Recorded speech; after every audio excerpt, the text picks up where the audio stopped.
All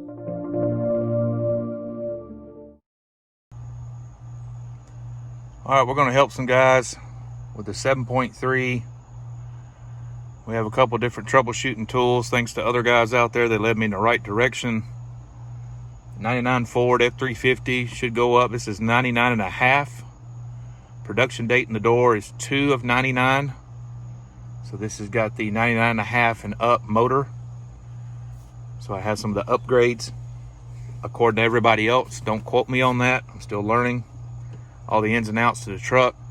I just got it a few days ago and jumped right into trying to figure out why the truck is not idling, and it's bucking and it'll cut off going down the interstate and cut back on, and it's kind of embarrassing to have to deal with it. Right now there's no check engine light because I just cleared everything. If I start the truck up, and sometimes it happens pretty quickly, sometimes it takes a little bit. Right here's what we want to look at.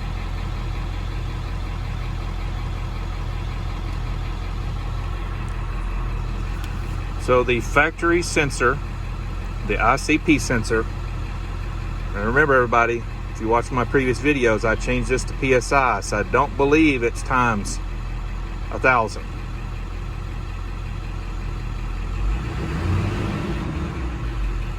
The factory sensor is plugged up. I'm gonna floor it.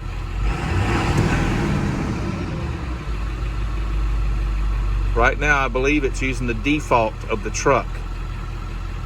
In a minute, it will start trying to use the actual sensor, and it will go crazy.